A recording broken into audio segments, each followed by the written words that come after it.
A middle-aged English housewife reminisces over a long lover by the name of Sally in her days spent in the English countryside as a youth. But now she's married. Um, this is Mrs. Dalloway by Virginia Woolf. 1925. And like all Virginia Woolf's great stuff, um, she had kind of it's like a personal renaissance around the 20s or 30s where she it's like a lot of output, especially as roughly a middle-aged woman herself.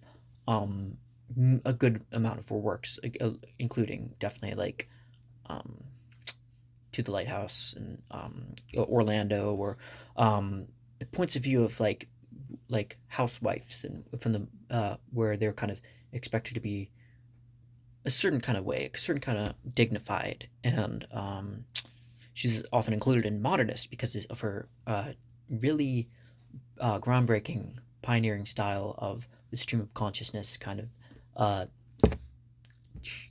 device, I suppose I could call it, using that to kind of call back to certain things and to this era of nostalgia, to like this that Proust uses so much in Search of Lost Time, or Ulysses uses that a lot too by James Joyce. And she ends up reminiscing a lot, like over the days, like, and that it just takes place in a day too, like Ulysses. And in a similar way, like this idea of time being kind of fractured through a lens of subjectivity, and it's like seen through our, because it's very reflective of how natural reality is. Like if you look at um, the way we perceive time, and the way we look back and recall it, and like the way our remembering self, I suppose, I'm not sure who coined that term, um, in the experiencing self, like the way we differentiate between those. It's like even the most kind of pragmatic of us, like, will always kind of, or the most eidetic kind of memory savant, will always like look back and like be like, wait a second. And that's why it's like so interesting too, is like, with bringing out more authors that aren't Virginia Woolf, but like Juarez, because I really love his story, Funes the Memorias too. Like this idea of what if you can't forget, and how damning that would be. And that's like an actually thing that's like very heart wrenching, because he remembers figures and numbers and paintings, and like in the exact detail, to the point where he can't escape it and he can't sleep. So, and this, and yeah, this Clarissa Dalloway is a 51-year-old housewife, and they're planning to host a party that evening. Again, parties show up a lot in Virginia Woolf's novels. And she's married, and she's starts to think back to her youth on a countryside in Bourton, I think it's called, and it's a very beautiful kind of English, kind of quaint, rustic countryside, and its full term is Bourton on the Water. And they, and like she thinks about like her life decisions, and she thinks about her husband, Richard Dalloway, who is quite he's not a bad guy. He's not like maybe the most interesting kind of like the greatest person ever, but he's not like made his stamp on history necessarily. Like he's maybe not like um the Mr. Ramsay and like To the Lighthouse, where he's like trying to like be like a studious scholar of the arts, or philosophy. But yeah, he's reliable. He's resourceful, and he's not uh like he thinks about like this other man, Peter Walsh, that she could have married, and then she's like, wait a second, that would have been a bad decision, because like how brash and how un uh, capricious he was. Like that would be a that wouldn't even be in her list of options. Like, but yeah, this, like, she would never even entertain the idea. But then she also thinks about this other lady, Sally, this romantic interest, almost an old flame, like the way she describes it. But she's calling back to how she fell in love with her as a young girl, young lady, and how like-minded, or like how she complimented her in like all these different ways, and like how like the things that could have been, but now she's like kind of in this, in marriage, and it's not necessarily like she's chained to it, like necessarily she's like, darn it, I really like, this is the thing with the existential kind of things with it too, is because she's like, I could have did this and I could have done that. Like it's like again, like very much like D.H. Lawrence with Lady Chatterley's lover.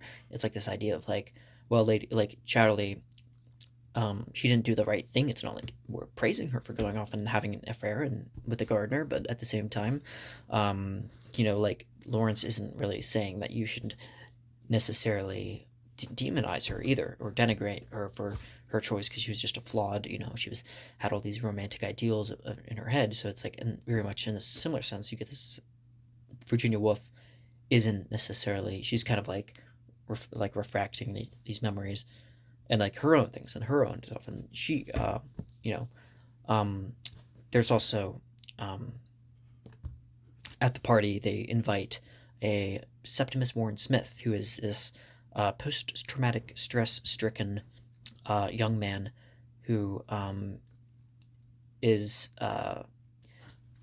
tries to make it die by day, but he's very on edge. Like he's very obviously because the war, which again is like harkening back to Wolf's own life. She herself survived like both wars, and or no wait, she passed away in like the early mid 40s, I think. So I think she almost you know she 1941. So she was like right kind of the a few years away from almost because tragically she took her own life because of how because she lost her own sons in the war, and she was very much familiar with that pain of like what of losing your own flesh and blood is like, like this.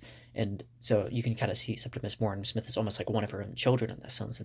And he's after being in the First World War and like hearing like just like the shell shock and like how that set him off with that and triggered something in him, and he's like, and then he's semi free to go. Like he spends a lot of days like kind of walking around with his wife Lucretia, who's an Italian, but she emigrated over to England, and they both love each other, and like she takes care of him, but she's like very sad for him, and it's like very, you can tell they're it's like a very difficult kind of relationship, because he's like how often he hallucinates and ends up like he also had a really good friend that died in the war too, and then eventually it gets so bad that he actually once he's because the day that of the party he's actually conferred to a solitary confinement and actually ends up committing suicide jumping out the window. So that's like another thing that like how grief stricken and how much like war and how like this idea of like the war being this um paving the way of like new inventions and all this time of like these things of like the Gatling gun or just or the machine gun in general, just like this new different variations of how to kill people effectively, most effectively, and like shells that are going off, and like think about how many smart competent people were behind the unit 737 in Japan, or like the Manchurian or the rape of Nanking, and how much intellect was behind that, and yet how hollow and like vacuous morality wise it was, like, and how morally bankrupt this entire war effort is in general, or I think all war to be, all violence to be completely morally, like it cannot be moral at all. It's not even in the vicinity of but yeah, he's this poor man that was just thrust in the middle of that, probably against his own accord, because either you were gung-ho about it on your own accord just because you're like God save the Queen, or for pride and for case of America, like I think one of the songs was like Over There My Friend or something, was like a lot of good, like really good kind of upbeat, like you gotta love like the like for God and country and all that, this idea, like this propagandized kind of idea. And he was probably in it against his own will, I think, because those are only two options, where like you're either conscripted against your will, or you're just kind of inculcated with propaganda and like pushed into it since youth, to the point where you really are just not even an automaton at that point.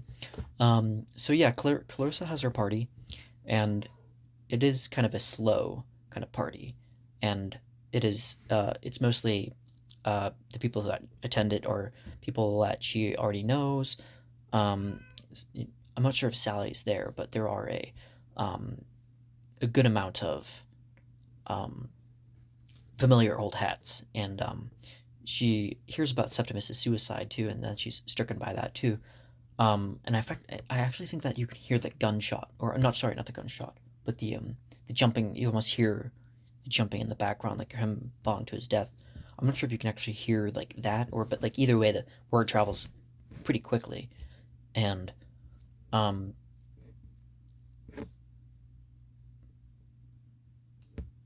and even though Clarissa doesn't know her, oh, this is another thing. Yeah, the Clarissa doesn't know Septimus at this point. Like uh, she admires like this whole, um, like this that his bravery in the last hour that, and like how and and that's how it ends because it's like that's a it was in this the hearing about that and hearing about Septimus in a way that they didn't know each other at all is another kind of nice, really way that Virginia Woolf dovetails these two seemingly unrelated stories. One of this young guy's like his troubles and happening, and that's like completely different than her own kind of inner world of like Sally and her love and her marriage and her maybe a bit of a humdrum home life as a wife and how that complements and like how she hears about that and she's like that actually helped me with her happiness. She says that at the end of it. She's like, thanks for preserving my happiness. Like she's very thankful because that's so weird, like that inadvertent thing that would happen that far away, or not far away, but like that's so unseemingly connected to what you're doing that is like able to inadvertently like benefit her, and that's what I love about this kind of what about I love about Wolf is this that ability. So yeah, I think that's all I have for Mrs. Dalloway. Would like to have talked longer on this, but I was kind of running out of steam here. Yeah, it is. Um, I think there was a movie adaptation called The Hours, which is one of the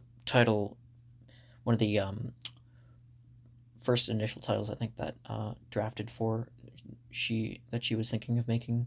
But I haven't seen it though. I think it has like wait Nicole Kidman I think, and I think, but yeah, Meryl Streep I think it's in it too. I'd like to watch it though. And yeah, Orlando too. I like to review that, and the obviously there's a great version of it with Tilda Swinton that I really liked as well. Though I wish it were a bit longer though. Anyway, so yeah, that's all I have for today. I definitely recommend this as always, and thank you for watching.